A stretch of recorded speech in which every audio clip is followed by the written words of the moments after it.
Shalom, ibu-ibu, para wanita dimanapun kita berada. Kasih Tuhan tetap menyertai kita. Haleluya. Dan saat ini kita mau datang di hadapan Tuhan. Kita membawa hati kita kepadanya. Karena hanya di dalam hadiratnya kita mendapatkan kekuatan yang baru. Haleluya Yesus. Setiap waktu, setiap jam, bahkan setiap detik, kami memerlukan Engkau Tuhan dalam hidup kami. Kami membutuhkan Engkau lebih dan lebih lagi Bapa. Karena kami menyadari Tuhan, di luar kasih-Mu Tuhan, kami tidak bisa berbuat apa-apa Tuhan. Hanya anugerah Allah yang memampukan kami Tuhan. Kami tetap tegak berdiri sampai hari ini.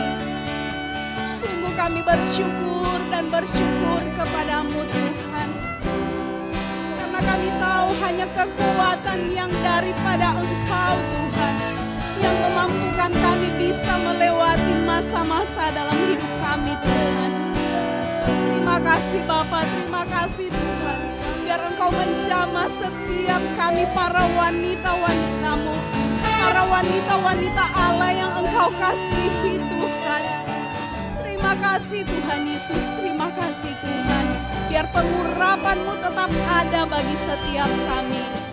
Dan kami buka ibadah kami sore hari ini hanya di dalam nama Tuhan Yesus Kristus. Haleluya. Amin.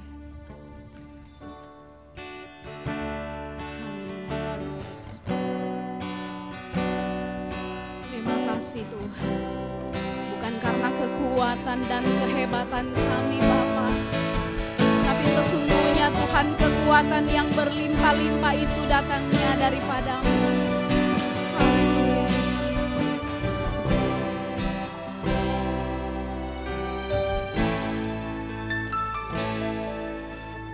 Bukan dengan kekuatan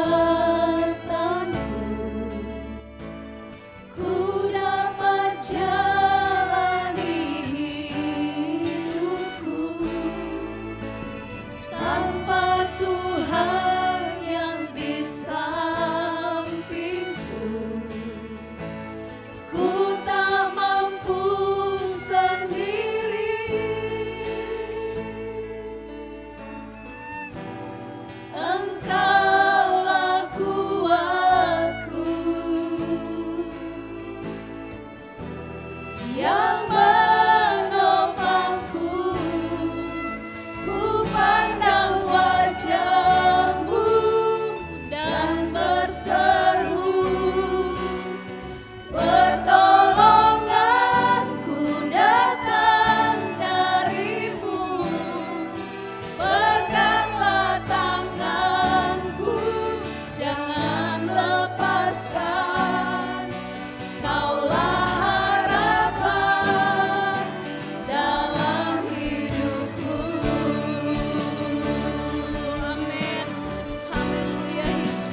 Tuhan.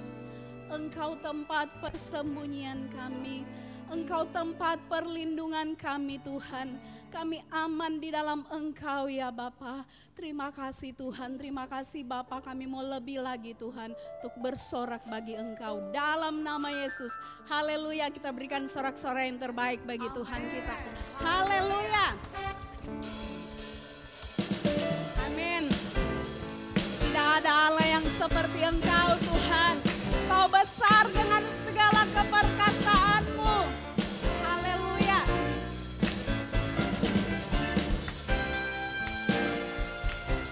Allah mana yang besar seperti Allah kita.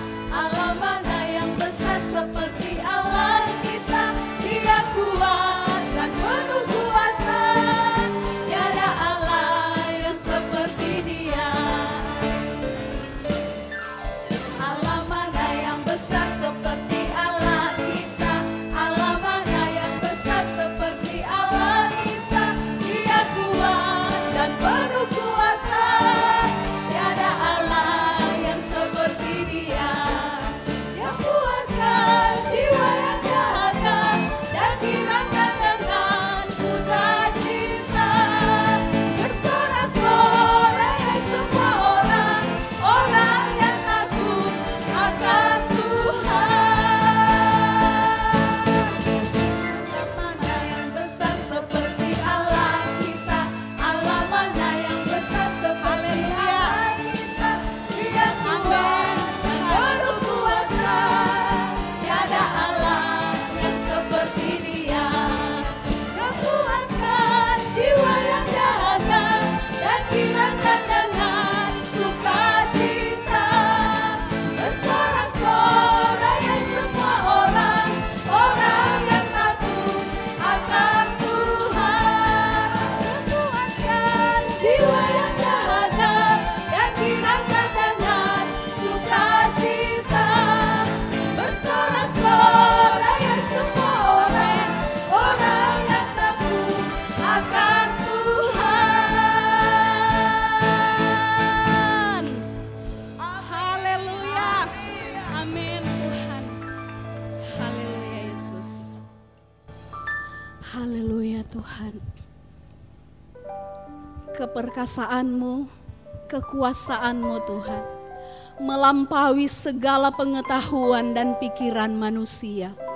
Kau Allah El Shaddai Tuhan, Kau besar dan sungguh ajaib Bapa.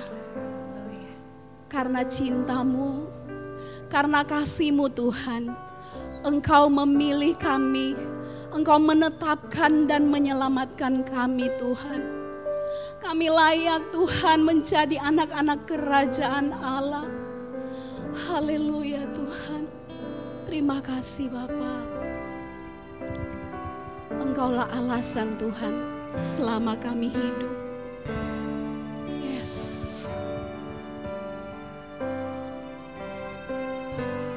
Terima kasih Tuhan.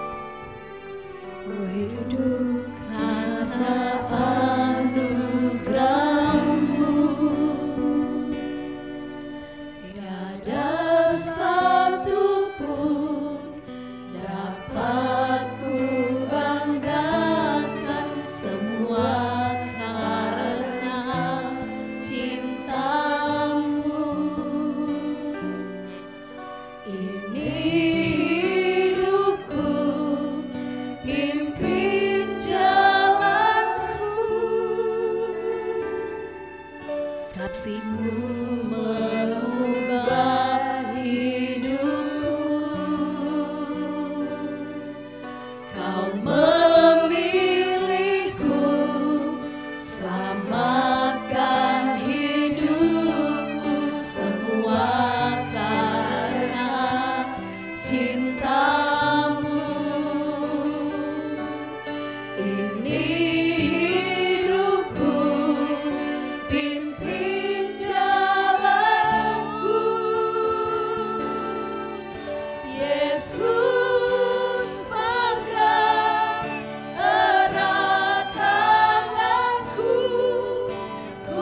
kami banggakan dalam hidup kami Tuhan.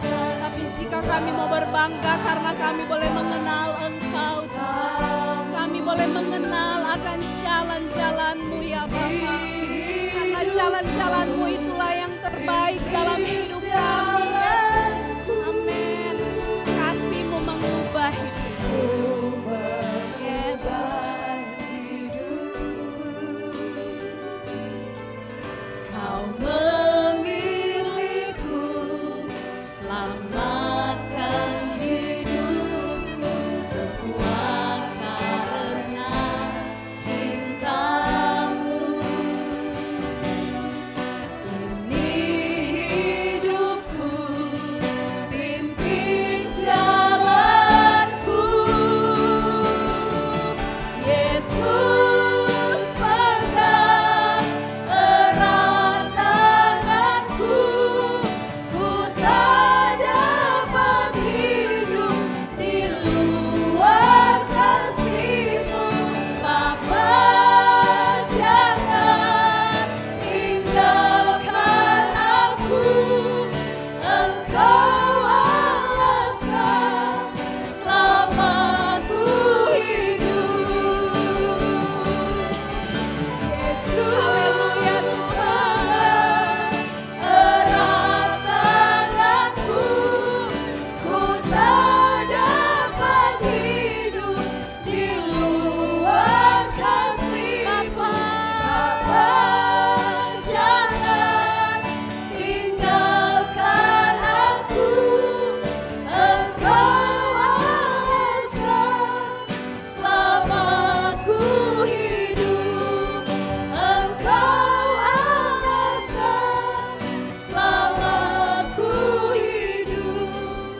Engkau alasan selamatku hidup. Haleluya. Oh haleluya. Terima kasih Tuhan. Haleluya. Haleluya.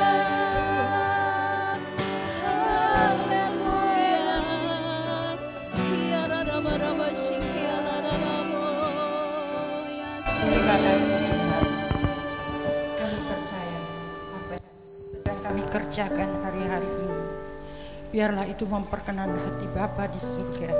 Sekalipun ibadah ini hanya sederhana, tapi Tuhan, kami sangat membutuhkan keberadaan-Mu, kehadiran-Mu untuk menolong kami, supaya ibadah yang kami kerjakan bukan ibadah yang sia-sia, tapi sungguh menyukakan hati Bapa di surga. Pegang tangan kami Tuhan, apapun kejadian yang menimpa hari-hari ini mungkin tidak mengenakan kami, bahkan membuat kami Tuhan tidak bisa berbuat banyak perkara. Tapi kalau itu Tuhan izinkan, kami hanya mohon penyertaan-Mu, supaya jangan melalui proses seperti ini kami mengeluh, kami bersungut-sungut, dan kami lupa bahwa ada Tuhan yang mengendalikan semuanya. Sehingga hari-hari kami cuma dihantui dengan ketakutan corona, dihantui dengan kecemasan apa yang sedang terjadi. Berikan Roh Kudus itu menuntun kami, karena Roh Kudus dicurahkan untuk kami diberikan kuasa untuk menanggulangi semua keadaan apapun. Jikalau kami percaya dan tidak bimbang, jadilah seperti iman kami. Karena Roh Kudus diberikan hanya untuk mendatangkan damai sejahtera, sukacita, penolong, penghiburan buat kami semuanya, manusia yang masih bergumul, berjuang di atas muka bumi ini. Tapi kami tidak pernah takut, bimbang dan ragu, bahwa selama hidup kami ada di dalam rencana-Mu, kami mengikuti apa yang menjadi kemauan hati-Mu, pasti hidup kami akan dibela oleh Tuhan. Karena Tuhan sudah mati dan bangkit untuk kami, orang yang berdosa dibenarkan di dalam penebusan-Mu. Masakah Tuhan untuk permohonan hal-hal yang sepele, untuk penyakit corona, Engkau tidak biarkan, tidak akan membela umat-Mu. Kami percaya satu hari kami akan melihat Tuhan, kemuliaan Allah akan dinyatakan. Karena setelah gelap terbitlah terang. Kasih Tuhan akan semakin bersinar di kota Makassar dalam nama Yesus. Karena itu Tuhan, sebelum firman Tuhan disampaikan, Engkau bukakan setiap hati para pendengar kami, wanita-wanita yang ada, bahkan siapapun yang mendengarkan pemberitaan firman Tuhan ini. Kami mohon, jamalah hati kami, bukakan hati dan pikiran kami untuk mengerti bagaimana rencana Tuhan yang besar untuk kami semuanya, supaya pada saat Tuhan datang tidak ada seorang pun yang tertinggal. Kami boleh mendapatkan tempat yang lebih baik. Tuhan itu adalah dalam kerajaan Allah, menjadi anak-anak Allah yang siang malam dipenuhi dengan sukacita, pujian, penyembahan kepadamu. Tidak ada air mata lagi, semua sudah dihapuskan. Karena itu Tuhan, mulai hari-hari ini, mari Tuhan Engkau sucikan mata hati kami untuk melihat siapa Tuhan yang kami sembah, dan kuduskan, bukakan telinga rohani kami untuk bisa mendengarkan suara roh lebih dari suara keinginan kami sendiri. Jikalau masih ada roh-roh yang lain mengganggu jalan pemberitaan firman Tuhan, kami tolak, hancurkan semuanya dalam nama Yesus. Bahkan kami berdoa sementara firman Tuhan disampaikan, ada mujizat terjadi, ada lawatan Tuhan terjadi, ada doa-doa yang didengar oleh Tuhan. Kami tahu asal kami Tuhan mau melakukan apa yang menjadi keinginan hatimu. Engkau kuduskan hamba-Mu, berikan pengurapan khusus buat hamba-Mu, supaya apa yang keluar dari mulutku bukan perkataan manusia lagi, tapi sungguh-sungguh adalah firman Allah untuk kami simak bersama-sama, supaya Tuhan kalau Engkau datang, kami boleh sudah disiapkan menjadi mempelai wanita yang Engkau sayangi. Terima kasih Tuhan, dan semua yang siap diberkati oleh firman Tuhan katakan amin. Ya, mari kita sama-sama memeriksa firman Tuhan. Shalom ibu-ibu sekalian. Saya cuma bisa memberikan salam saja, tetapi kita tidak bisa berjumpa satu dengan yang lain. Biarlah kita tetap saling mendoakan supaya sementara hari-hari ini kita bukan lagi untuk kita saling melakukan kegiatan yang rutinitas di rumah, tetapi juga ada waktu-waktu untuk kita meluangkan waktu tetap bergaul karib dengan Tuhan.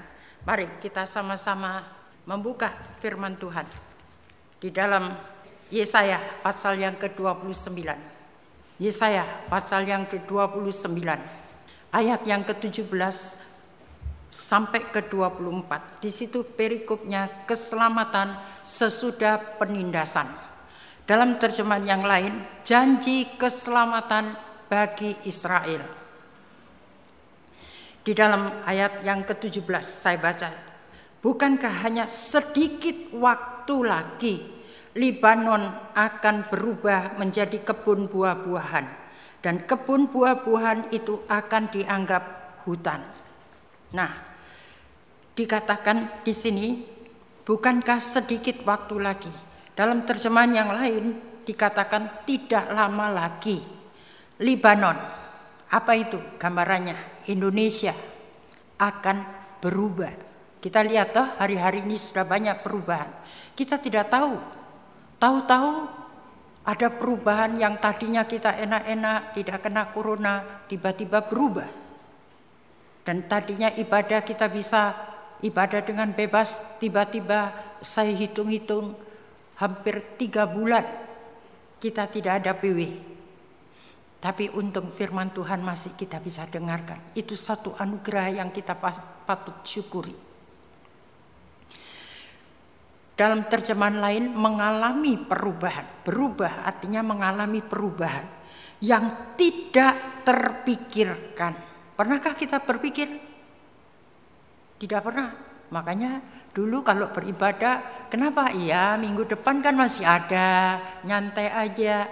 Sekarang mau cari juga sulit. Mau ikut live streaming, kalau tidak punya kuota juga tidak bisa. Yang tua-tua juga tidak tahu menggunakannya.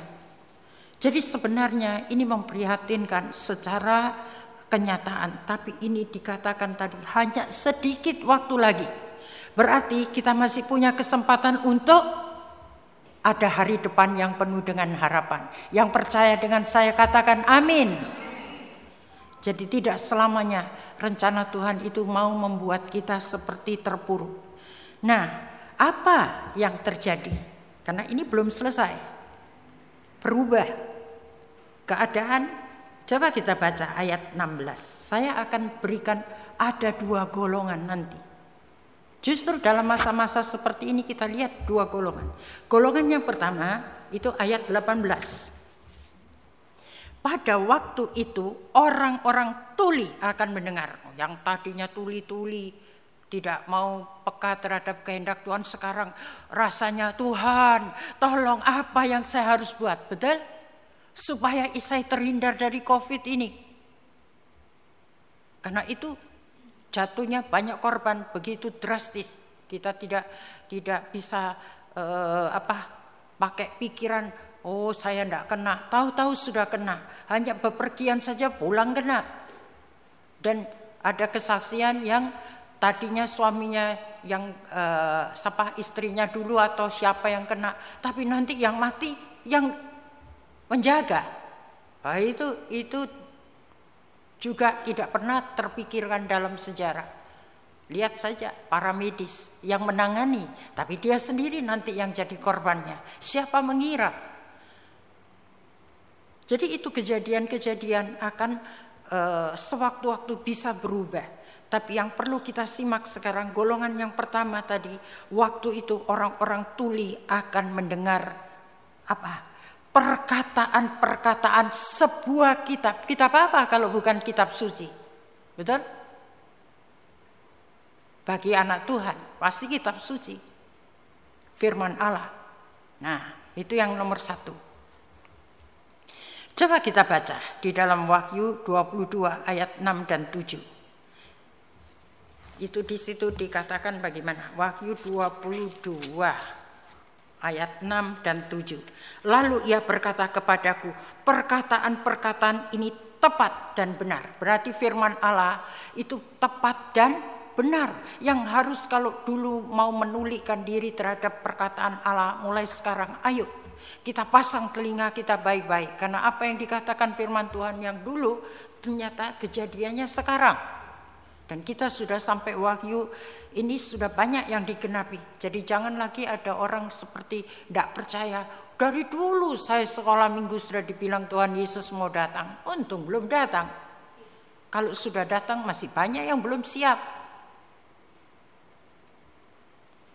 Dan di sini dikatakan lagi, dan Tuhan Allah yang memberi roh kepada para nabi telah mengutus malaikatnya untuk menunjukkan kepada hamba-hambanya apa yang harus terjadi. Sesungguhnya aku datang segera. Tapi apakah kalau sudah ditunjukkan apa yang sedang terjadi dan dikatakan aku datang segera, terus kita ya sudah mau datang kapan saja, yang penting saya sudah Kristen. Tapi Kristen yang bagaimana? Ayat 7 belum selesai tadi ya. Sesungguhnya aku datang segera. Untuk apa datang segera kalau bukan untuk memeriksa? Berbahagialah orang yang menuruti perkataan-perkataan nubuat kitab ini. Berarti semua firman Allah sekalipun banyak warnanya ya, ada yang kita wah ini kalau dibaca mau bikin pusing kepala. Tapi semua itu perkataan-perkataan nubuat kitab itu harus dituruti. Jadi jangan ini yang ini saya bisa menurut, yang itu tidak, saya belum bisa, masa bodoh. Istilahnya bagaimana? Roh menurut tapi tubuhku lemah. Mau sampai kapan? Jadi ini sudah digariskan di sini, bisakah dirubah firman Tuhan? Tidak. Justru tadi yang tuli-tuli nanti melihat kejadian tiba-tiba perubahan-perubahan ini harus cepat mengerti bahwa ini sudah pernah ditulis di dalam Yesaya 29 ini tadi. Mendengar apa? Perkataan-perkataan sebuah kitab. Dan tadi kita sudah dituliskan tadi dalam terjemahan yang lain. Kemudian malaikat itu berkata kepada saya pribadi. Betul? Kalau saya bilang saya ya pribadi. Semua perkataan ini benar dan dapat dipercaya. Aku akan segera datang. Allah yang memberitahu para nabinya tentang perkara-perkara yang akan datang telah mengutus malaikatnya untuk memberitahu engkau bahwa perkara ini akan segera terjadi.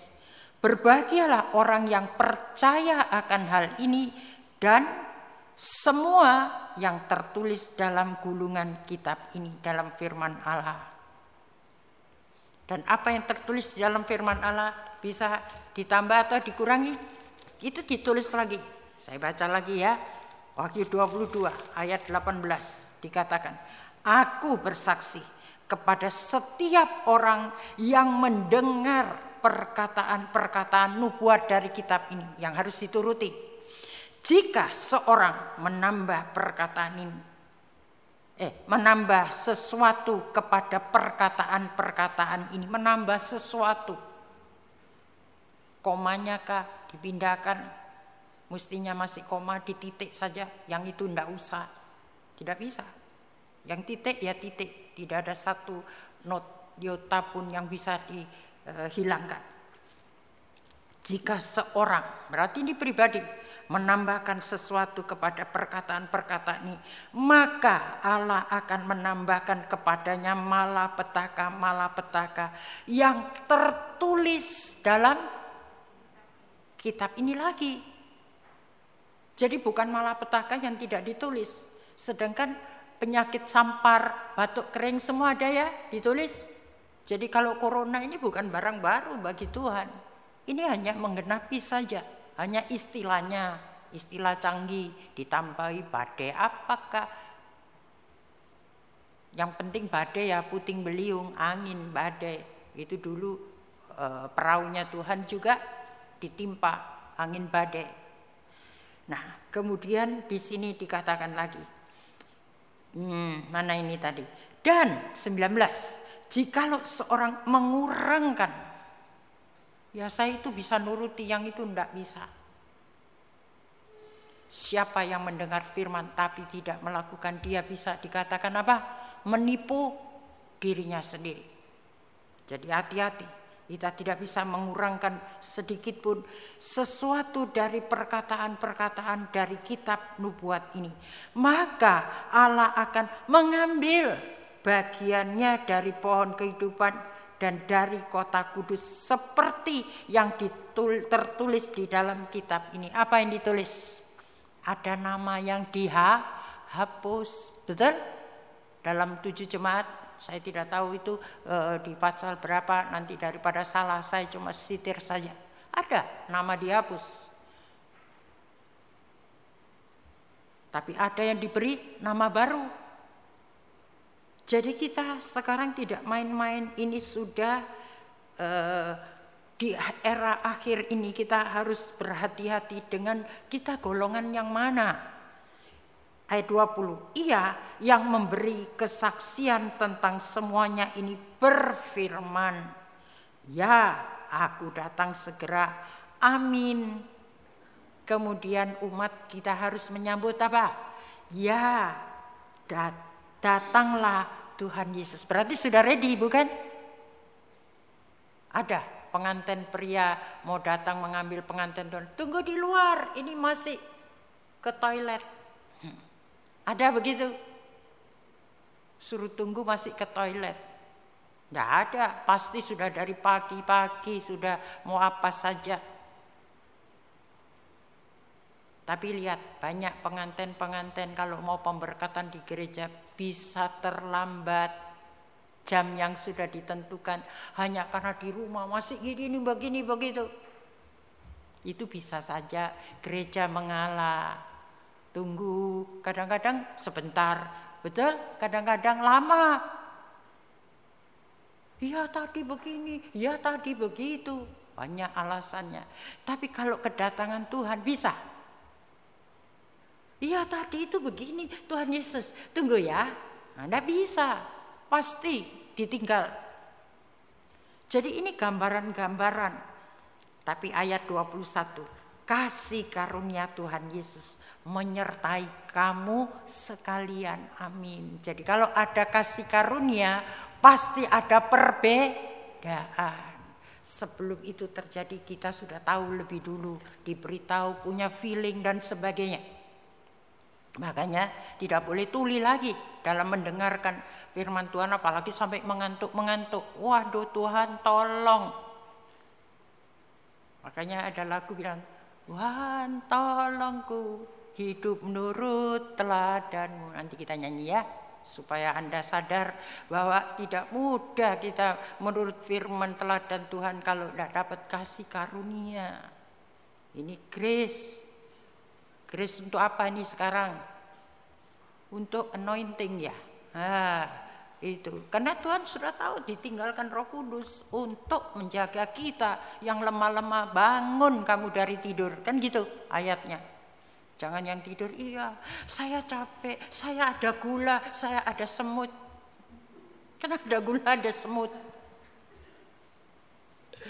Jadi apa saja, jadi itu bisa dijadikan dali. Nah, sekarang kita kembali, jangan lama-lama di sini. Nanti waktu saya habis. Sebagai hamba Tuhan, kita perlu banyak berdoa. Dan contoh, saya banyak belajar. Kita lihat contoh dari pelayanan Paulus di dalam 2 Korintus pasal yang ke-6 ayat 1 sampai 10. Itu dikatakan bagaimana ini, coba ya. Sebentar, saya bukakan. Saya bukan mau ngajari saudara untuk jadi pengkhotbah seperti Paulus, tidak. Tapi di sini kita mencontoh. Di dalam perikopnya, Paulus dalam pelayanannya. Makanya ini tadi saya bacakan di dalam terjemahan yang sehari-hari dulu. Di sini dituliskan pelayanannya Paulus bagaimana. Karena ayat 4 saja, saya tidak mau panjang-panjang, itu nanti perikopnya tadi sudah tertulis seperti itu, saudara baca sendiri di rumah. Karena itu dalam segala keadaan kami berusaha untuk menunjukkan kepada setiap orang bahwa kami hidup dengan cara sepantasnya sebagai pelayan Allah, yaitu kami bertahan dalam penganiayaan. Ini resikonya seorang hamba Tuhan, pelayan Allah. Kami bertahan dalam penganiayaan, kemiskinan atau kesusahan. Kami sering dipukuli dan dipenjarakan. Ini pengalamannya Paulus. Orang-orang menjadi kacau dan menyerang kami dan seterusnya. Tapi saya mau gunakan sekarang, itu masih panjang ya. Tapi saya mau tujukan kepada seorang istri atau seorang ibu. Kalau mau menjadi pelayan yang sukses di dalam rumah tangga kita, sehingga rumah tangga itu terus berdiri sampai Tuhan Yesus datang. Ya Tuhan, datanglah segera, aku ready. Karena sudah melakukan tugasnya sebagai penolong dalam rumah. Apa? Dikatakan gini, kami terpaksa bekerja keras untuk mencari nafkah. Ada kan istri yang membantu suaminya cari uang? Jadi taruhlah ini seorang istri yang sudah terpaksa. Kami terpaksa. Sebenarnya kalau tidak terpaksa, istri jangan bekerja. Atur keluarganya, atur anak-anaknya, semua. Banyak kegiatan di dalam rumah yang kita kerjakan. Tapi ada yang terpaksa. Makanya di sini ditulis, kami terpaksa bekerja keras untuk mencari nafkah. Seringkali hidup kami terancam. Nah, memang untuk kita mencari nafkah banyak risiko, bukan? Mau dimarahi orang, mau diapakan, pernah? Pasti pernah. Mau betul, mau tidak, kadang-kadang mau orang bisa salah paham dengan apa yang kita sudah diperintahkan oleh atasan kita. Seringkali kami terancam sehingga kami tidak bisa tidur pada malam hari. Nah, pulang-pulang sudah capek tapi masih mesti mengerjakan pekerjaan di dalam rumah malam hari. Kurang tidurnya. Sehingga kami tidak bisa tidur tadi ya. Pada malam hari mungkin kepikiran pekerjaan, mungkin kepikiran besok mau anaknya bayar SPP, apa, semuanya masih dipikirkan karena ibu itu segalanya. Dan tidak punya makanan. Ayo, kalau tidak ada makanan, ibunya ngalah atau anaknya yang disuruh ngalah? Ada ibu-ibu, nak kau jangan makan ya, ibu ini loh lapar. Tidak ada, pasti ibunya bilang, iya nak kau yang makan, aku tak minum air saja. Tapi walaupun begitu masih banyak penderitaannya bukan? Anaknya belum lagi, mama ini masak apa? Wah, masih bukannya disupport sudah mengalah, masih dimarahi lagi. Ini terus bosan saya. Nah, ini seringkali menjadi pengalaman bagi seorang pelayan sebagai ibu atau istri. Bahkan ada anak-anak yang di rumah juga melayani sudah betul-betul tapi masih terus dimarahi orang tua. Apa resepnya Paulus gini? Biarpun begitu katanya, biarpun begini dan begitu banyak penderitaan, kami terus berusaha untuk hidup dengan hati yang bersih, tidak sakit hati, tidak koro-koro. Ini berjuang. Jadi tidak sekali kita wah bisa seperti ini. Dan siapa Paulus? Paulus asalnya orang jahat loh. Tapi kalau dia bisa dirubah, kenapa kita orang baik-baik tidak bisa dirubah? Saya kira tidak ada ibu-ibu yang jahatnya seperti Paulus. Membunuh Stefanus walaupun bukan tangannya dia, tapi dia otaknya. Membunuh orang-orang anak-anak Tuhan di Damsyik. Dia akan kejar semuanya, tapi Tuhan tangkap. Nah, sekarang dia bisa berkata begini, biarpun begitu, kami terus berusaha. Kami terus berusaha, bukan kami sudah bisa. Kami terus berusaha untuk hidup dengan hati yang bersih, bijaksana, sabar, dan murah hati. Ini resepnya Paulus menghadapi situasi yang sulit. Kami, kenapa dia bisa? Kami bersandar kepada Roh Kudus. Ini firman lo ya, saya bacakan ini dalam terjemahan sederhananya begitu. Kami bersandar kepada Roh Kudus dan berusaha mengasihi semua orang, terutama suami, anak-anak, menantu, mertua, atau siapa saja yang ada di dalam rumah kita lebih dulu dengan hati yang tulus, bukan mana aja mukanya iya mah dalamnya Ini Paulus belajar, kita mencontoh, ini pelayanan yang Tuhan ingin untuk kita ada di situ. Kemudian dikatakan lagi dalam ayat berikutnya, kami selalu mengajar yang benar dan mengandalkan kuasa Allah. Ajarlah anak-anak kita dengan kelakuan kita yang benar. Kalau istri saja sudah melawan ayahnya, suaminya, anak-anak ikut atau tidak? Pasti ikut.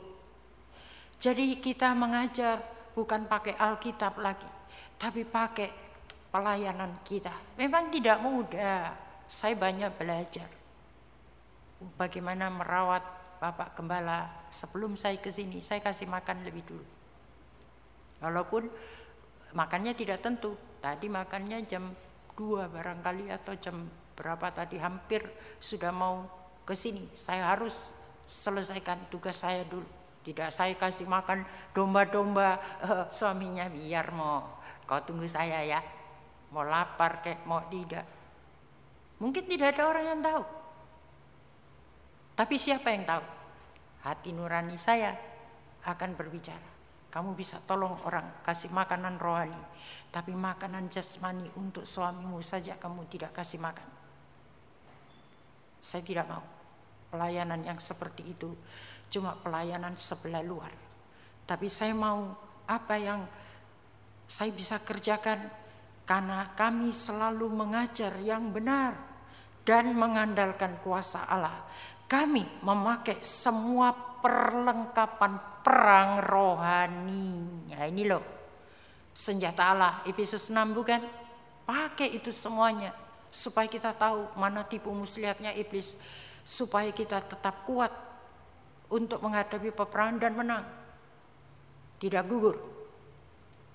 Kami memakai semua perlengkapan perang rohani yang diberikan kepada orang-orang yang hidupnya benar.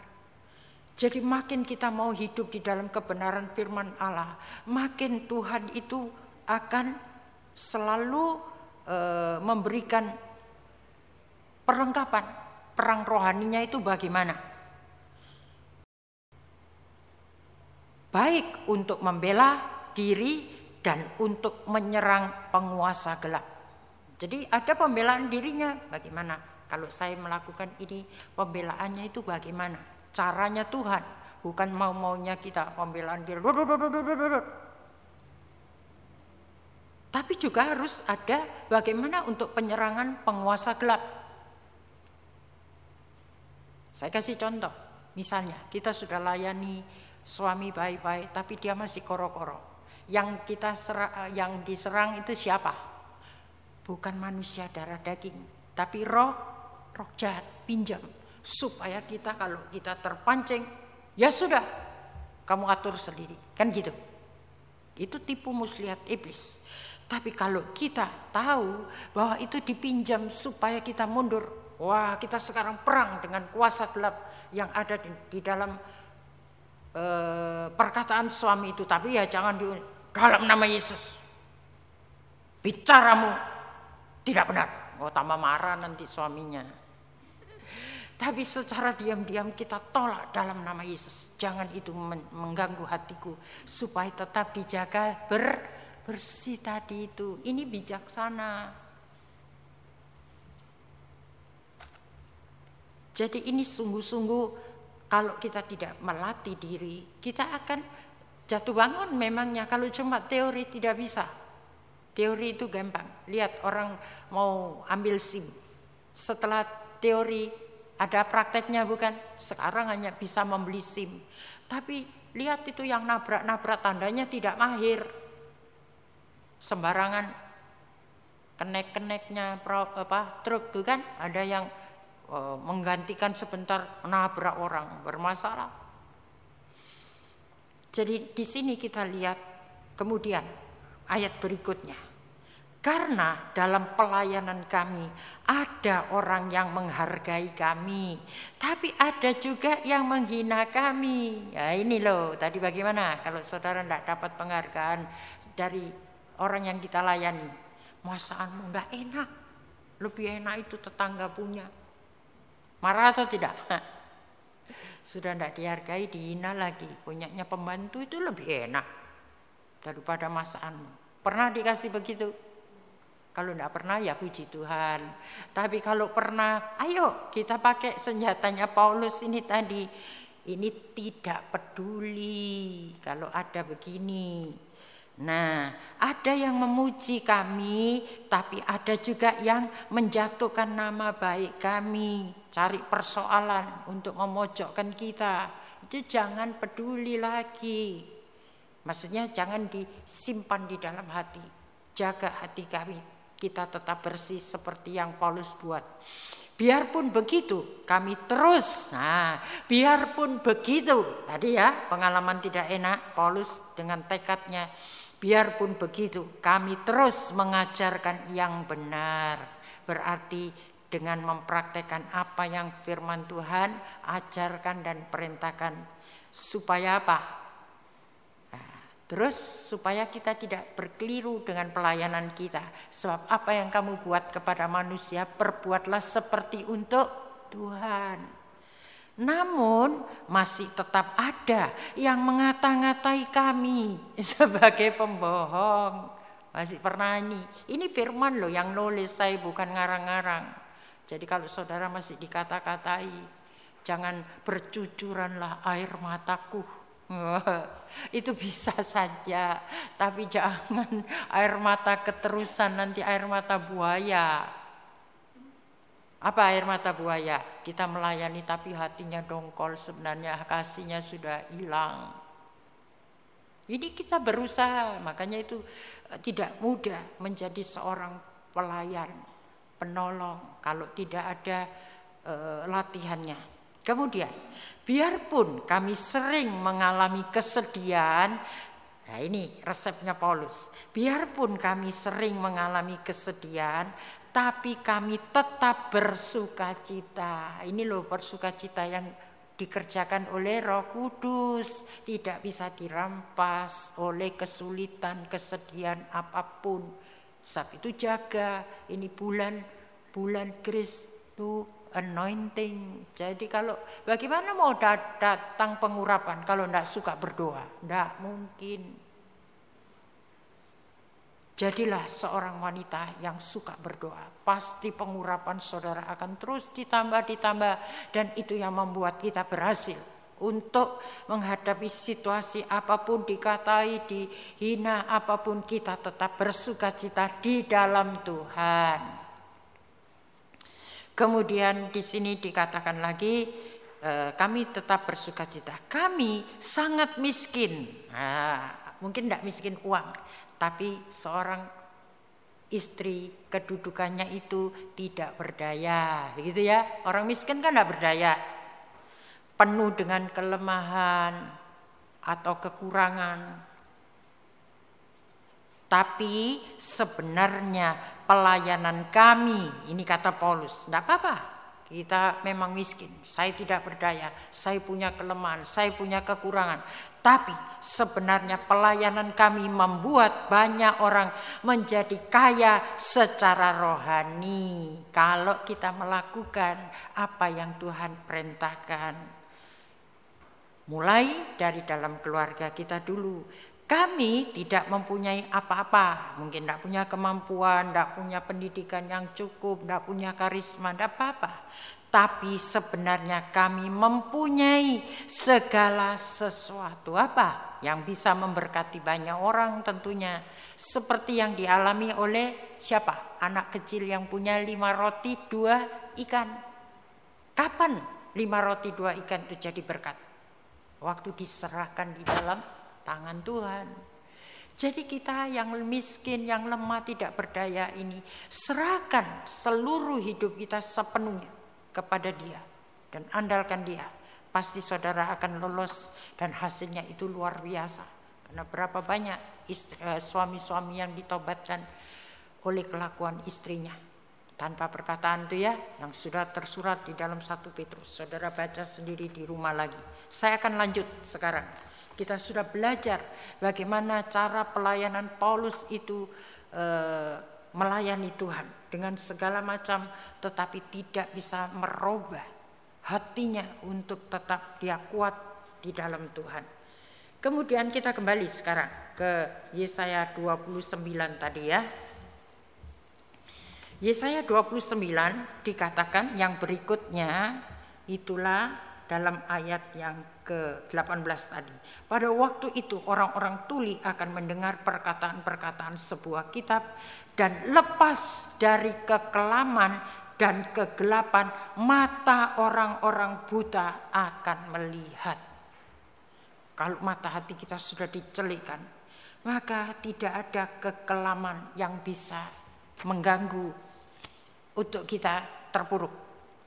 Lihat perkataannya Mazmur 23-nya Daud ayat 4. Sekalipun dalam lembah kekelaman, aku tidak takut, sebab gadamu dan tongkatmu menyertai dan menghibur aku. Semua orang pasti pernah mengalami lembah kekelaman. Apakah sakit, apakah kematian orang yang kita cintai, atau apa saja, kecelakaan. Tapi di sini janjinya lepas dari kekelaman dan kegelapan itu. Atau kita difitnah orang mungkin, atau kena PHK, atau lagi dijauhi keluarga atau teman-teman, karena kita menjadi pengikut Kristus. Jangan kita takut, karena kalau mata hati kita dibukakan, Tuhan itu luar biasa. Coba kita baca dulu Yoel pasal yang kedua. Kitab Yoel ya. Yoel itu setelah Daniel kalau tidak salah, Hosea, setelah Hosea. Yoel pasal 2 ayat 1. Tiuplah sangkakala di Sion dan berteriaklah di gunungku yang kudus. Biarlah gemetar seluruh penduduk negeri, sebab hari Tuhan datang, sebab hari itu sudah dekat. Nah, sekarang sudah dekat atau sudah terjadi? Suatu hari gelap gulita dan kelam kabut. Suatu hari berawan dan kelam pekat. Sampai 2 kali dikatakan hari yang penuh dengan kekelaman. Seperti fajar di atas gunung-gunung terbentang suatu bangsa yang banyak ini dan kuat, yang serupa itu tidak pernah ada. Ini macam corona ini kan tidak pernah ada. Baru sekarang muntuti seluruh dunia loh ini. Dan tidak akan ada lagi sesudah itu turun-temurun pada masa yang akan datang. Dalam terjemahan yang lain ayat 2 dikatakan, saat itu merupakan suatu hari yang gelap gulita dan suram, kelam, penuh dengan awan hitam dan kegelapan yang sangat pekat. Betapa hebatnya pasukan itu. Ini corona ini, semua peristiwa-peristiwa yang terjadi sekarang ini hebat sekali. Mereka menutupi gunung-gunung seperti gelapnya malam. Belum pernah ada yang seperti mereka dan tidak akan pernah ada lagi di masa depan sepanjang sejarah manusia. Jadi sekarang ini sudah banyak, semua negara sedang sibuk untuk menghadapi bagaimana menghentikan penyebaran COVID-19 ini ya, supaya tidak menyebar kemana-mana, tapi belum ada yang berhasil dengan maksimal. Kenapa? Coba kita baca lagi Yoel pasal yang kedua ayat 10 dan 11. Saya langsung bacakan ayat yang terjemahan yang lain. Bumi bergetar terhadap mereka, ini corona, dan langit pun gemetar, matahari dan bulan menjadi redup dan bintang-bintang bersembunyi. Lihat, orang yang mau melakukan ibadah kepada Tuhan juga ketakutan, semua bersembunyi, nggak ada yang berani ke gereja karena memang juga dilarang, sehingga dibuatkan aturan juga oleh pemerintah yang harus ditaati. Bahkan ada batasan-batasan umur yang boleh ke gereja 60 ke bawah. Wah, kasihan dong yang sudah hampir kimi itu tidak bisa lagi mendengar suara firman Tuhan. Kalau nanti di tengah-tengah dia gangguan penderitaan, kemudian dia tidak ada imannya lagi, tidak kuat. Kita perlu berdoa karena ini memang keadaan seperti ini sudah dituliskan kelam yang suram semuanya sedang terjadi. Sehingga banyak yang tidak mau ambil risiko, lebih baik apa? Ibadah online. Ya kalau ibadah online yang benar. Kalau Tuhan lihat macam apa kamu ibadah, aku tidak suka, mau apa lagi? Karena Tuhan yang menilai, bukan kita yang menilai. Bahkan sudah dibuka pastori, siapa yang mau berdoa? Enggak, masih takut.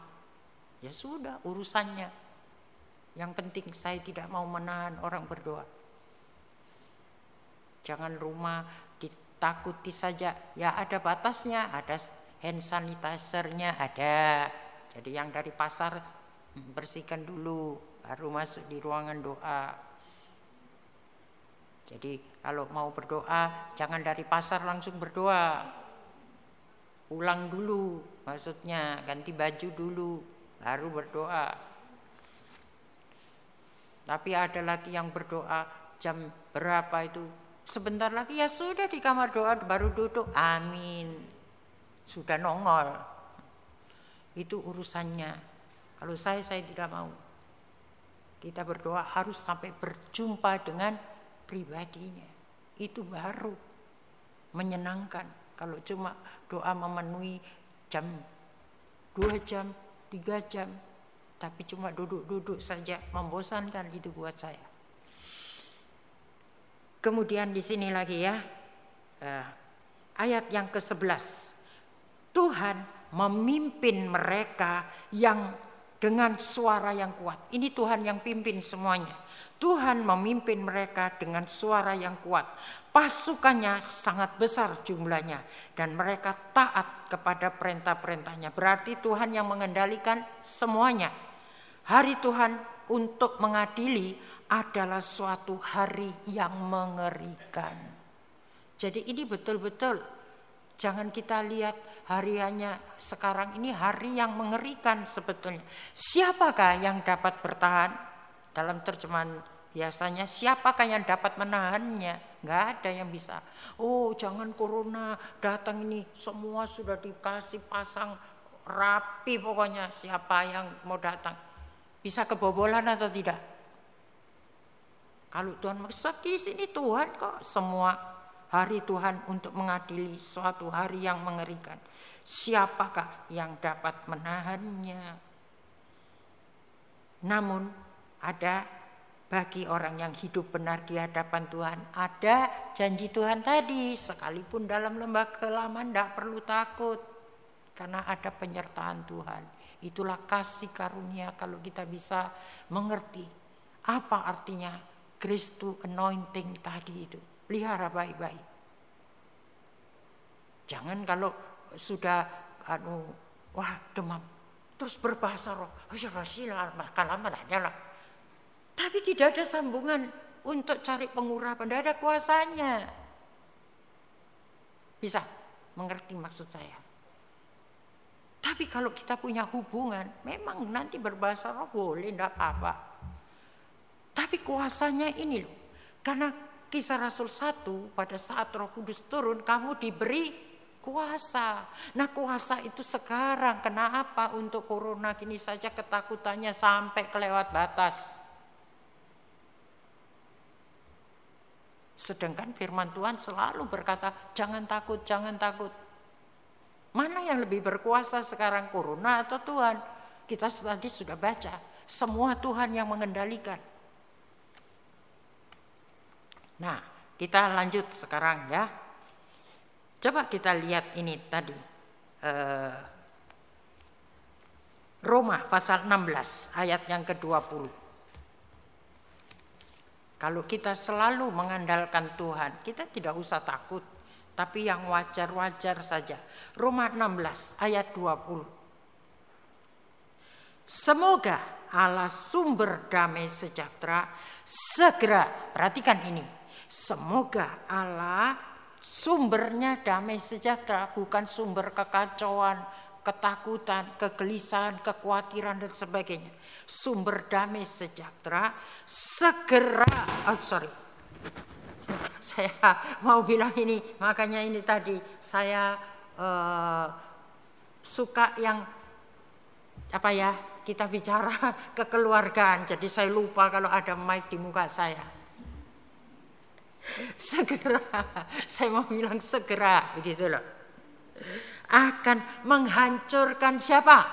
Iblis di bawah kakinya siapa? Kakimu, kaki saya. Siapa yang menghancurkan? Apakah kita? Kasih karunia Yesus Tuhan kita menyertai kamu. Jadi kalau kita dalam pengurapan, Roh Kudus kuat dengan kita. Apapun boleh terjadi, tapi tidak akan mengganggu ketentraman hati kita. Untuk kita tahu bahwa kuasa untuk menghancurkan iblis itu sudah di bawah kakiku. Nah, saya mau kasih contoh sedikit di 1 Samuel pasal yang ke-17. Kita dengan cepat saja 1 Samuel. Itu kisahnya bagaimana waktu Daud itu membunuh orang Filistin. Dia pakai apa toh? Dia tidak pakai apa-apa. 1 Samuel 17 ayat 50. Nanti saudara bisa baca sendiri Perkelahiannya 50 dan 51. Di situ bunyinya begini. Demikianlah Daud mengalahkan orang Filistin itu dengan umban dan batu. Sederhana sekali. Ia mengalahkan orang Filistin dan membunuhnya tanpa pedang di tangan. Berarti tangan kosong. Itulah cara Tuhan, penyertaan Tuhan. Karena Daud saat itu sudah diurapi atau belum? Sebenarnya sudah. Begitu roh Tuhan udur, Isai itu dicari gitu kan. Nah, jadi sekarang hanya tidak kelihatan, tapi reaksinya itu pengurapan. Coba lihat, apa tidak hebat ini? Apalagi yang kita mau takuti? Seluruh perlengkapan senjata lah pakai. Efesus 6, dan tinggallah di dalam kekuatan kuasanya. Jangan tinggal di dalam kekuatan kuasa kita, kemauan kita. Tidak bisa. Pada akhirnya itu Tuhan giring kita ke sana. Sebab ini sudah jelas-jelas kalau kita tidak percaya Daud ini kenyataannya hidup atau fiktif. Hidup atau fiktif? Hidup, sebab Tuhan sendiri silsilahnya dari mana? Dari Daud. Berarti kalau Tuhan silsilahnya dari Daud, Daud tidak ada. Tuhan bohong dong. Betul? Jadi ini di sini dikatakan dan membunuhnya tanpa pedang di tangan. Daud berlari mendapatkan orang Filistin itu, lalu berdiri di sebelahnya. Diambilnya pedangnya. Pedangnya siapa? Pedangnya orang Filistin sendiri. Dihunusnya dari sarungnya lalu menghabisi dia. Dipancungnya kepalanya dengan pedang itu. Ketika orang Filistin melihat bahwa pahlawan mereka telah mati, lari semua mereka. Apa itu pedang? Pedang roh, yaitu firman. Wah, kalau kita betul-betul pegang firman itu kuasanya saudara pakai itu pedang di tangan. Bukan pedang yang kayak Petrus, Malkus dipotong telinganya. Tuhan tidak suka pakai ketajaman pedang kemanusiaan. Coba kita lihat sekarang. Seringkali kan kita pakai hal-hal yang seperti ini. Pengkhotbah 9. Saya lanjut ya. Pengkhotbah pasal 9 ayat yang ke-18.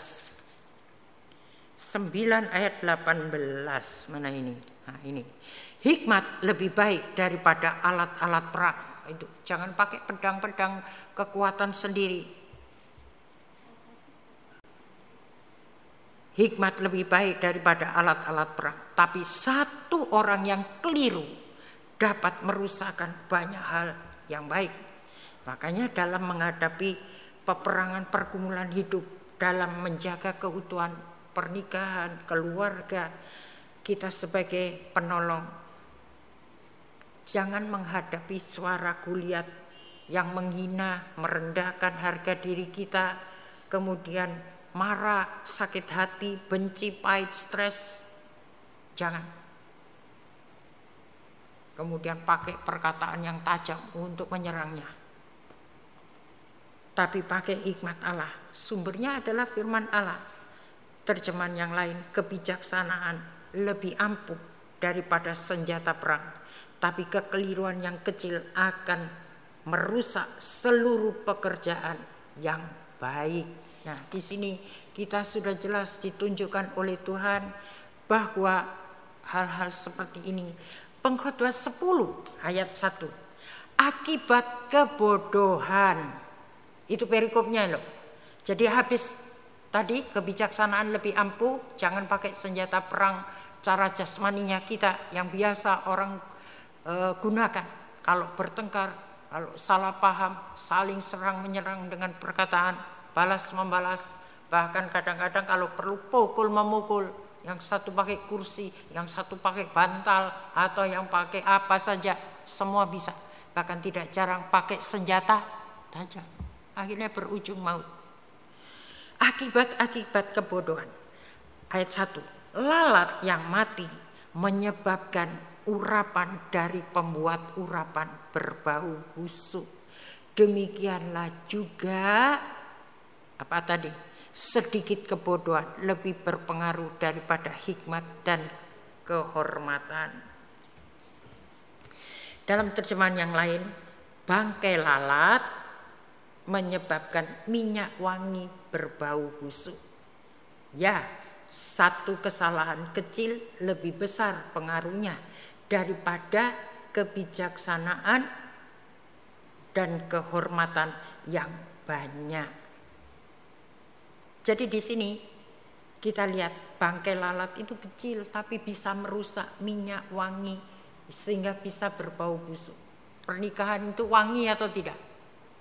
Wangi, bahkan sebelum masuk pernikahan dilulur ke apa, macam-macam, mandi susu, segala macam. Dikasih, wah apa itu yang wangi-wangian di dalam kamarnya dan sebagainya. Tapi ada bangkai lalat, kecil saja, merusak loh itu. Nanti saya mau tunjukkan apa yang dimaksudkan itu. Karena itu pengaruhnya sangat besar. Pengkhotbah tadi, pasal 9 ayat 8 sampai 9 dalam terjemahan yang lain, kenakanlah selalu pakaian yang putih dan pakailah minyak wangi. Itu terjemahan yang lain di situ. Jadi boleh minyak wanginya dibusukkan sama lalat. Kan memang seorang wanita suka parfum ya. Ada yang parfumnya menyengat, ada ya itu selera masing-masing. Mau pilih yang mana? Tapi pada umumnya semua. Sedangkan di sini pernikahan pun ini, kenapa saya katakan ini pernikahan harus ditandai dengan seperti ini? Karena coba lihat dalam pengkhotbah tadi pasal 9 ayat 8 sampai 9 tadi ya. Mana ini tadi? Pengkhotbah 9. Ya, ayat 9. Ayat 8 dikatakan tadi, kenakan selalu pakaian yang putih dan pakailah minyak wangi. Ayat 9, biar nikmatilah hidup dengan istri yang kau kasih seumur hidupmu yang sia-sia, yang dikaruniakan Tuhan kepadamu di bawah matahari. Karena itulah bahagianmu dalam hidup dan dalam usaha yang kau lakukan dengan jerih payah di bawah matahari. Berarti sekarang ini jangan suka menyimpan bangkai lalat, segala macam yang dapat menajiskan dan mengotori hati kita itu jangan disimpan. Tadi itu dalam keadaan apapun kita belajar pelayanannya Paulus tadi itu, hati kita tetap bersih. Tampaknya lalat itu kecil, sepele, tapi bisa menyebabkan minyak wangi pernikahan kita jadi baunya busuk. Bayangkan kalau saben hari salah paham saja, lama-lama orang ini keluarga Kristen saben hari pergi gereja tapi baunya busuk, saben hari terdengar itu teriakan-teriakan, entah kecil entah besar. Coba kita lihat lagi, adakah kita tidak usah meriksa rumah tangganya orang, periksa masing-masing. Masih adakah lalat yang menajiskan, membuat pernikahan kita yang baunya harusnya harum di hadapan Tuhan menjadi busuk? Nah, kemudian berikutnya tadi ayat 20, Yesaya 29 kan belum selesai. Ada satu ayat bagian lagi di sini. Yesaya mana ini tadi? Yesaya 29 ayat yang ke-19. Orang-orang yang sengsara akan tambah bersukaria di dalam Tuhan. Kalau mata hatinya sudah dibuka, dia tidak lihat kekelaman suram apa itu sebagai kelam pekat dalam hidupnya. Dia melihat nanti berikutnya. Orang yang sengsara, orang-orang berarti tidak untuk satu orang, siapapun yang melakukan kehendak Tuhan, yang tidak menulikan diri, telinganya terhadap kehendak Allah, dia akan tambah bersukaria di dalam Tuhan, dan orang-orang miskin di antara manusia akan bersorak-sorak di dalam, selalu ada perkataan di dalam, yang Maha Kudus Allah Israel. Jadi di sini dalam terjemahan tadi Yesaya 29 ayat 18, orang-orang buta akan dilepaskan dari kesuraman dan kegelapan. Mereka dapat melihat rencanaku besar. Kalau itu terjadi dalam keluargaku, ada maksud Tuhan supaya kita bisa memberkati. Makanya dikatakan tadi orang-orang yang sengsara tidak terus tinggal sengsara. Di sini dikatakan lagi apa?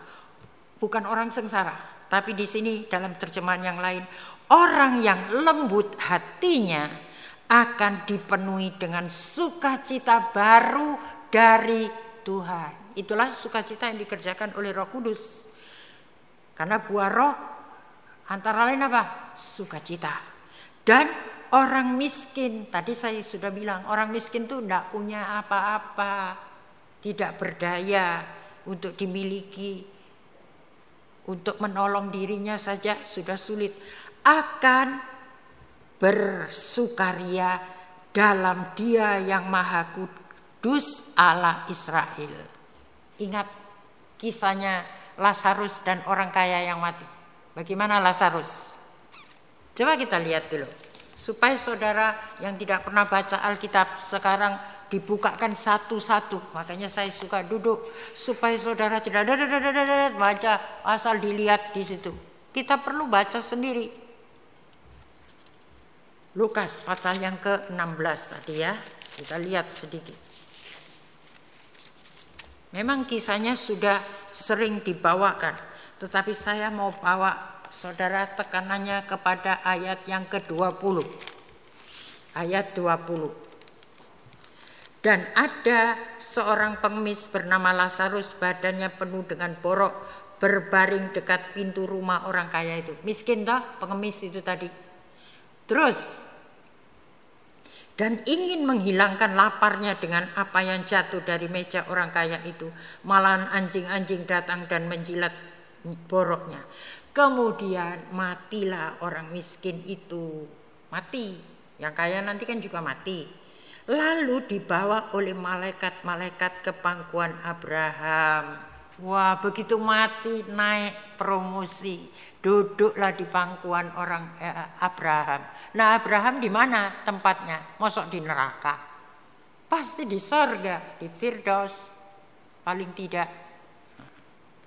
Jadi ini lihat bagaimana janjinya Tuhan. Ini miskin cara jasmani saja sudah ada nilainya. Terlebih kalau kita miskin di hadapan Tuhan. Berbahagialah yang orang yang miskin di hadapan Tuhan.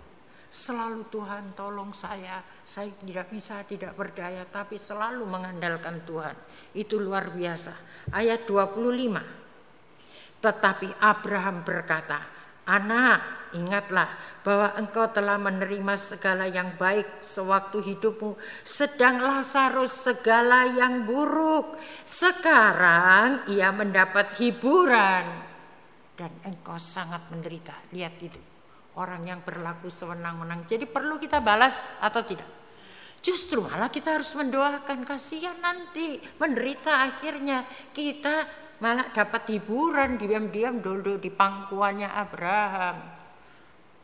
Itu saja masih di pangkuan Abraham. Tuhan janji bagaimana? Duduk bersama di tahtanya Tuhan, gitu kan? Wahyu. Jadi ini betul-betul kita tidak fiktif lagi, tapi percayalah itu perkataan firman akan jadi kalau kita mengerti, memakai Roh Kudus untuk menerangkan apa yang Tuhan inginkan. Kemudian di sini lagi ya, lihat. Nah sekarang kita sudah selesai satu golongan. Kita supaya berada di golongan ini. Sekarang golongan yang kedua. Yuk, supaya kita tidak ada di sini. Siapa golongan kedua? Nih, ayat 20. Kita kembali ke Yesaya 29. Sebab orang yang gagah sombong akan berakhir, dan orang pencemooh akan habis, dan semua orang yang berniat jahat akan dilenyapkan. Orang yang sombong tuh niat hatinya pasti yang tidak benar, betul? Asumsinya jelek, curiganya juga gampang tersinggungan, gampang salah paham, gampang merajuk. Jadi jangan istri-istri suka merajuk kalau terjadi sesuatu di dalam kesalahpahaman antara suami istri. Cara meracuknya macam-macam. Saya tidak perlu tanya sama diri saudara-saudara, kalau merajuk sama suami apa yang saudara buat. Kalau anak merajuk sama orang tua apa yang Anda buat. Itu masing-masing. Ayo, jangan sampai nanti memang kelihatannya gagah, tetapi itu berakhir dan pencemooh akan habis. Nah, coba kita lihat lagi ya. Sekarang tadi kita baca Amsal 11 ayat 2 dulu. Amsal 11 tadi ayat 2. Ditulis apa di situ, saudara ya?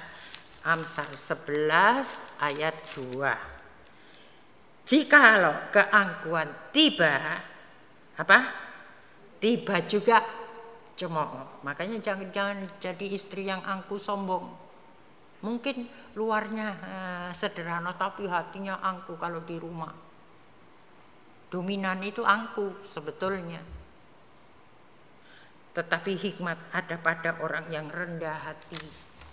Mau tahu siapa contohnya? Orang yang sombong dan akhirnya pencemooh. Mikal. Tahu Mikal? Bukan Mika, bukan ini Milka. Mikal. Milka yang baik. Tapi ini Mikal. Ayo kita lihat sedikit supaya saudara tahu. Jangan kita tahu tapi kita tidak periksa. Jadi anak-anak juga jangan jadi Mikal. Besok kalau sekarang jadi Mikal, besok kamu jadi istrinya orang ya Mikal betul. 2 Samuel pasal 6 ayat 16. Mana ini tadi? Ketika tabut Tuhan itu masuk ke kota Daud, maka Mikal anak perempuan Saul menjenguk dari jendela lalu melihat Raja Daud meloncat-loncat serta menari-nari di hadapan Tuhan.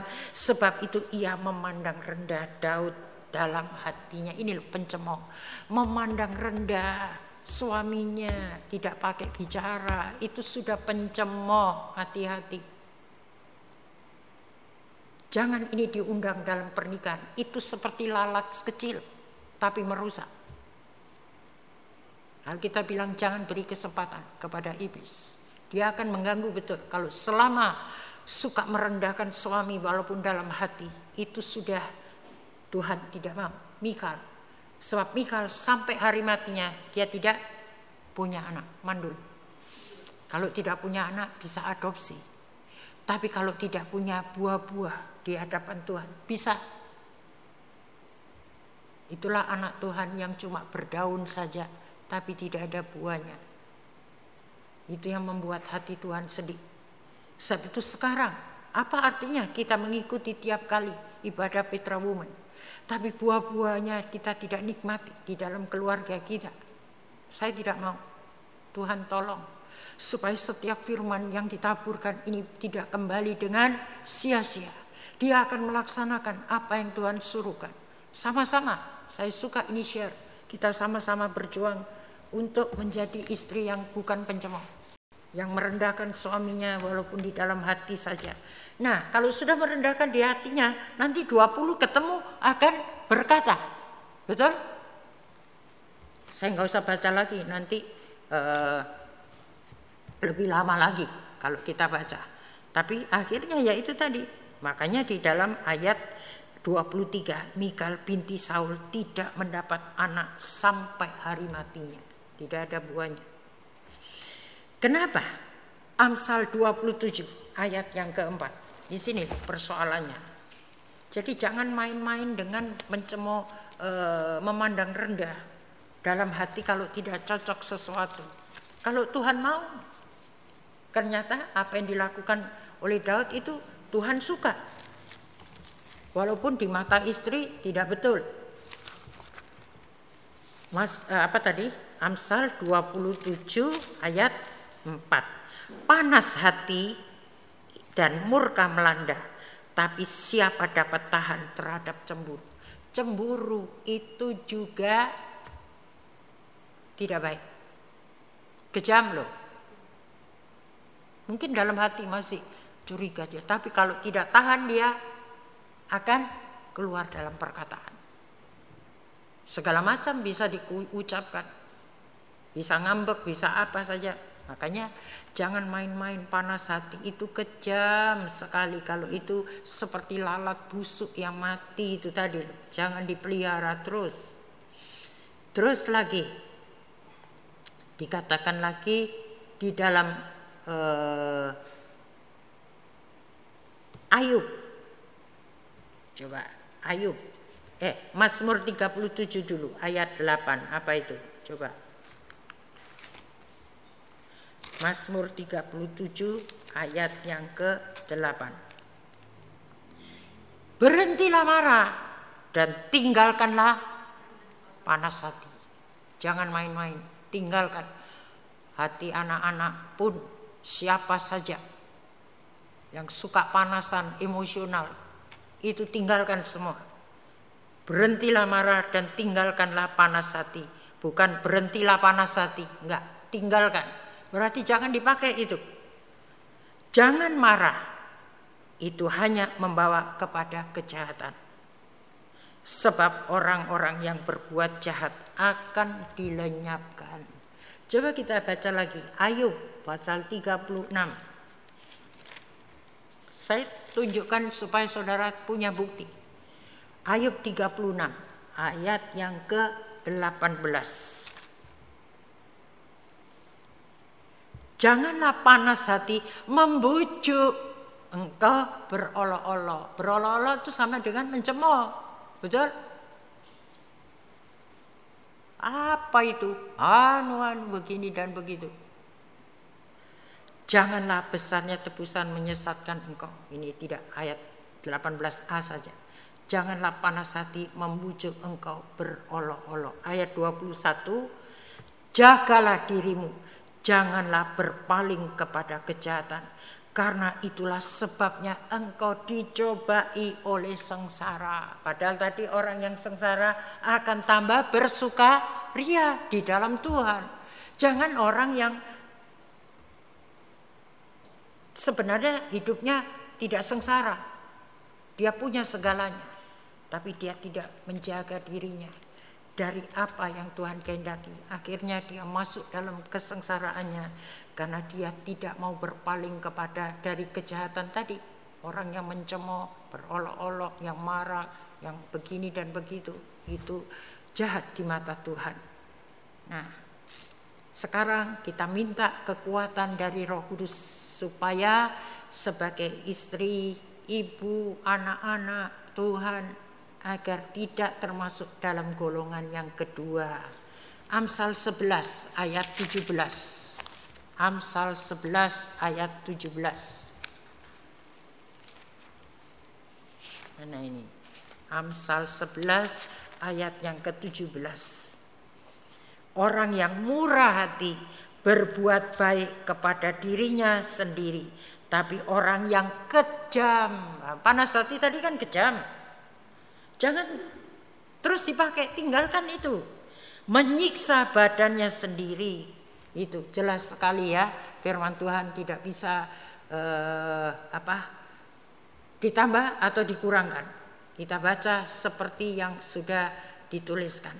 Nah, tapi kalau kita sungguh-sungguh hidup kita mau masuk dalam golongan yang pertama, walaupun masih harus mengalami kesesakan, ada angin ribut yang menerpa nikah kita, panas teriknya dari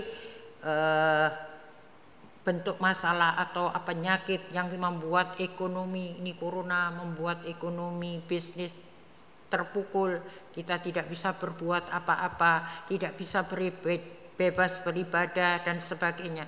Namun dalam keadaan seperti ini kita harus tetap menjaga supaya Tuhan tetap menjadi tempat pengungsian kita. Karena ada jaminan. Coba kita sekarang baca Yesaya 25. Jadi semua ada plus minusnya. Kalau saudara mau pilih yang kedua bisa, tapi berakhir seperti itu. Tapi kalau kita mau pilih yang pertama, memang ada resikonya juga, masih harus ada dalam penderitaan. Tapi ada jaminannya. Apa jaminannya? Yesaya 25 ayat yang keempat dan 5. Apa itu di situ dikatakan? Sebab Engkau Tuhan menjadi tempat pengungsian bagi orang lemah, tempat pengungsian bagi orang miskin. Loh, ini disebut kembali semua. Dalam kesesakannya, perlindungan terhadap angin ribut. Mungkin masih bisa terjadi dalam pernikahan, ada angin ribut datang tiba-tiba dalam keluarga dan sebagainya. Saya pun pernah ditimpa angin ribut kok. Tapi selalu Tuhan menyertai untuk Dia selalu menjadi tempat pengungsian kami, untuk tidak akan menggoyahkan iman kami, untuk percaya di balik semuanya itu ada rencana Tuhan yang indah. Kemudian di sini naungan terhadap panas terik, sebab amarah orang-orang yang gagah sombong itu seperti angin ribut di musim dingin, tidak ada nilainya. Seperti panas terik di tempat kering, kegaduhan orang-orang luar kau diamkan. Mungkin gaduh di luar, tapi kalau hidup kita di hadapan Tuhan ada sambungan yang betul, dan kita menuruti apa yang Tuhan mau. Kegaduhan itu apa? Kau diamkan. Itu angin ribut tuh. Jadilah tenang. Tenang betul. Kemudian di sini seperti panas terik ditiadakan oleh naungan awan. Demikianlah nyanyian orang-orang yang gagah sombong ditiadakan. Berarti ada masalah atau tidak? Sudah tidak ada masalah lagi. Sehingga apa yang keluar dari mulut kita? Yesaya 25 ayat 1. Ya Tuhan, Engkaulah Allahku. Aku mau meninggikan Engkau setiap saat. Kita cuma mau meninggikan Tuhan. Jangan diri kita yang ditinggikan. Itu banyak kekecewaannya nanti. Tapi kalau kita meninggikan Tuhan, mau menyanyikan syukur bagi nama-Mu. Sebab ini, kenapa kita bisa berlaku seperti ini? Sebab dengan kesetiaan yang teguh, Tuhan mau kita setia atau tidak melakukan kehendak-Nya. Engkau telah melaksanakan rancangan-Mu yang ajaib, yang telah ada sejak dulu. Apa rancangan Tuhan? Saudara baca sendiri, Yeremia 29 bukan? Ayat 11 sampai 13. Bahwa Tuhan tidak merancangkan yang mencelakakan kita, tapi rancangannya penuh dengan damai sejahtera dan hari depan yang penuh dengan harapan. Engkau telah merencanakan, saya bacakan ya dalam terjemahan yang lain begini bunyinya. Puji-pujian karena keselamatan yang dari Tuhan. Ini perikopnya. Kita akan berkata, ya Tuhan, Engkaulah Allahku. Aku ingin menghormati dan memuji nama-Mu. Engkau telah melakukan perkara-perkara yang sangat ajaib. Bukan ajaib saja, sangat ajaib. Engkau telah, selalu ada perkataan telah, merencanakannya sejak dahulu dan sekarang Engkau menggenapinya sesuai dengan perkataan-Mu, firman Tuhan. Yang percaya katakan amin. Ya, ini biarlah menggugah hari-hari kita menghadapi masalah apapun, kita tetap jangan pergi untuk mencari tempat pengungsian di dalam Tuhan. Jangan hidup kita dikendalikan oleh kesombongan-kesombongan yang masih ada di dalam diri kita. Keangkuhan-keangkuhan. Saya bisa begini, saya begini. Itu hilangkan semua. Kita merasa saya orang lemah, saya orang miskin. Tadi kan Tuhan hanya berurusan dengan orang yang merasa dirinya lemah, merasa dirinya miskin. Tuhan akan menolong kita. Sebab itu ayo kita sama-sama menyanyikan satu lagu pujian ini indah sekali. Nanti choir singers boleh menyanyikan ayat satunya ya. Kalian sudah bisa bukan menyanyikan ayat satunya. Kita ngikut saja untuk di ayat berikutnya. Sebelumnya ini ya, saya mau nyanyi dulu satu lagu. Gini. Terimalah Yesus, Dia lewat sekarang. Terimalah Yesus, Dia lewat sekarang. Terimalah Yesus, Dia dengar doamu. Oh, terimalah Yesus sekarang. Yang belum terima Yesus, biarlah mari kita mencoba. Apakah dengan kita terima Yesus dalam hati, kita bisa membuktikan bahwa Dia bisa melakukan perkara-perkara yang ajaib yang belum pernah kita rasakan. Tapi yang sudah terima Yesus, sekarang nyanyiannya berubah begini. Terimalah firman-Nya, Dia lewat sekarang. Terimalah firman-Nya, Dia lewat sekarang. Terimalah firman, Dia dengar doamu. Lakukan firman-Nya sekarang.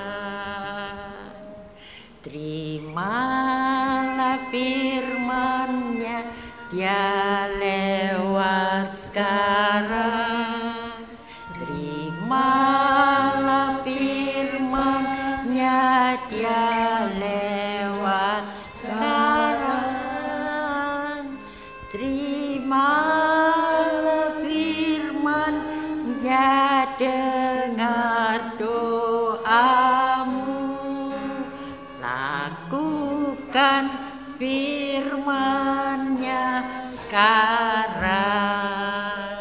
Jadi kalau saudara melakukan firman itu sekarang, pasti toh engkau akan didengar doanya oleh Tuhan untuk mengabulkan apa yang menjadi keinginan hati kita semuanya. Maafkan kalau tadi ada kekeliruan, saya memang tidak bisa menyanyi. Cuma saya ingin menyalurkan ini lagu karena Yesus sedang lewat, mau melawati kita semuanya. Sebab itu kita akan bersama-sama menyanyi lagu yang akan dinyanyikan ini. Ayo.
roh yang bisa membunuh setiap musuh. Goliat sekalipun yang besar, tantangan yang besar, untuk itu serahkan hidup kita lebih dulu kepada Dia, supaya setiap hari kita berjalan menurut pimpinan Tuhan. Lagi kita menyanyi sampai lagu ini betul-betul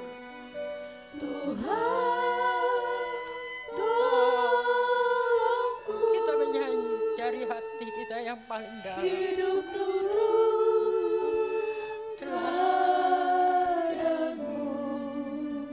Ku mau mentaati Tuhan.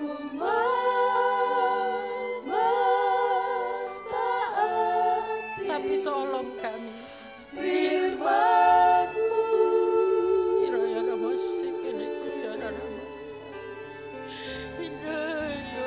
Hidupku sekarang. Biarlah pelayanan yang kami kerjakan bukan untuk siapa-siapa, tapi untuk-Mu Tuhan. Berjalan serta-Mu hari.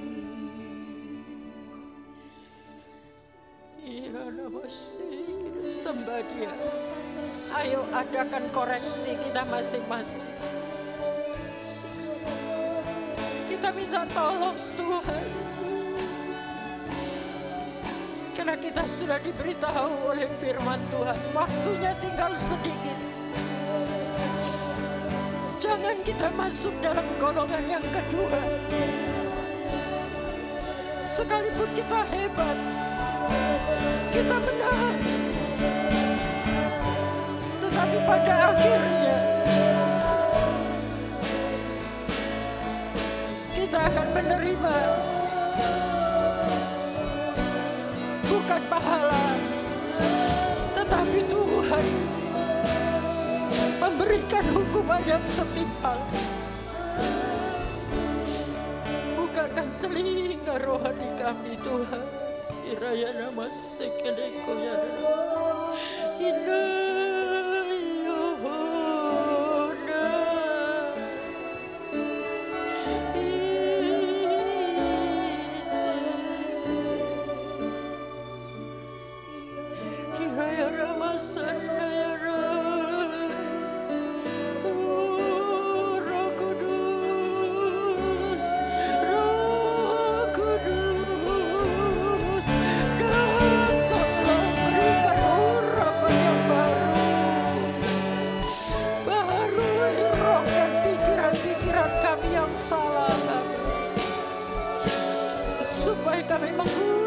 waktu-waktu ini sebaik-baiknya untuk menghancurkan pekerjaan si iblis.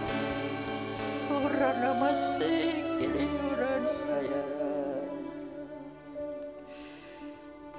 Tuhan, firman-Mu sudah diberitakan. Biarlah taburan firman ini tidak kembali dengan sia-sia. Tapi biarlah firman ini jatuh di tanah hati kami yang sudah dilembutkan. Untuk kami tidak bertahan kepada kekerasan hati kami sendiri. Ajari kami Tuhan, mengikuti teladan-Mu. Supaya kami bisa mengajarkan yang benar di dalam keluarga kami masing-masing. Bukan hanya secara teori kami tahu, tapi dalam praktek kami sehari-hari. Sekalipun itu memerlukan ketekunan, ajari kami memiliki pelayanan seperti yang dikerjakan oleh Paulus. Tuhan, terima kasih kami boleh tiap kali diajari Tuhan, selama tidak ada ibadah di gereja. Mungkin waktu-waktu kami banyak di rumah, tapi justru apa yang kami kerjakan kalau kami tidak mendekat kepadamu, mengkoreksi apa yang Tuhan mau, supaya hidup kami jangan hidup yang menjadi percuma, tetapi hidup yang bisa memberkati banyak orang, terutama dalam keluarga kami masing-masing. Biarlah ibadah yang sederhana ini Tuhan, dari Petra Women bisa melahirkan wanita-wanita yang perkasa, yang mengerti isi hati Tuhan, di mana kami ditempatkan di keluarga yang Tuhan sudah pilihkan kami masing-masing dalam suka dan duka. Biarlah semuanya Tuhan kami menjaga supaya pakaian kami tetap putih dan ada minyak wangi di dalam pernikahan, di dalam keluarga yang Tuhan percayakan. Karena Tuhan, kami tidak boleh menyimpan lalat yang mati, yang membuat minyak yang harum menjadi busuk, Bapa. Hanya perkara-perkara yang sepele saja Tuhan, itu bisa membuat Tuhan pernikahan kami jadi runyam. Karena itu kami mohon Roh Kudus, tunjukkan setiap hari apa yang Engkau mau, supaya hati kami tetap terjaga bersih Tuhan, untuk ditulis oleh jari Allah firman-firman tertanam di dalam loh hati kami, dan itu yang akan membuat hidup kami berhasil Tuhan, menghasilkan buah-buah yang baik. Kami tidak ingin menjadi istri seperti Michal, sekalipun dia anak raja, dia punya segalanya, tapi di hadapan Tuhan, dia sampai hari matinya tidak menghasilkan buah.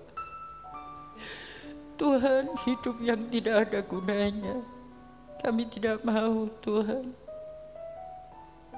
Karena hidup kami di atas muka bumi ini hanya pendatang, tapi kekekalan itu yang kami ingin capai. Karena itu kuatkan iman kami, para wanita-wanita yang ada, supaya kami tetap bisa melakukan tugas tanggung jawab yang Tuhan telah percayakan buat kami dalam membangun keluarga, supaya anak-anak kami menjadi generasi penerus yang juga ada takut akan Tuhan. Kami bisa mengajarkan mereka bukan dengan perkataan, tetapi dengan kelakuan hidup kami, menuruti firman-Mu Tuhan, berjalan bersama-Mu setiap hari dalam suka dan duka. Ini doa kami kepadamu, satu permohonan Tuhan yang keluar dari hati kami. Tuhan, tolonglah kami, tolonglah kami Roh Kudus, biar firman-Mu selalu bersuara membela kami Tuhan. Bahkan kami bisa memerangi setiap penguasa gelap yang mengganggu hati dan pikiran kami, supaya tidak ada damai sejahtera dan tidak ada sukacita di dalam hati dan rumah tangga kami. Itu semua sudah kami tolak dalam nama Yesus. Sehingga kami pulang Tuhan, kami akan dirubah menjadi manusia-manusia baru yang mengenal Engkau secara pribadi. Makin hari Tuhan, makin kami bertambah bersukaria di dalam Engkau. Terima kasih Tuhan buat firman-Mu, dan ini biarlah menjadi bekal sepanjang minggu ini Tuhan, untuk di mana saja kami bisa menjadi seorang penolong di dalam keluarga yang berkenan di mata Bapa di surga. Terima kasih. Dan sekarang Tuhan, sebelum kami selesai, Engkau sendiri turun memberkati kami semuanya di rumah kami masing-masing Tuhan, untuk berkat dari surga diturunkan atas kami semuanya dalam nama Tuhan Yesus Kristus. Diberkatilah kita sekalian, diberkatilah pernikahan-pernikahan saudara, diberkatilah keuangan saudara, diberkatilah kesehatan saudara, diberkatilah pelayanan saudara, diberkatilah bisnis dan pekerjaan saudara, diberkatilah sekolah dan kuliah saudara. Dan kami percaya diberkatilah kota kami Makassar, diberkatilah bangsa kami Indonesia menjadi kemuliaan yang akan turun di tengah-tengah bangsa ini setelah mengalami penderitaan COVID-19 ini, lawatan Tuhan pasti terjadi. Dalam nama Tuhan Yesus kami sudah berdoa dengan percaya. Semua yang sudah diberkati oleh Tuhan katakan amin. Tuhan Yesus memberkati kita semua.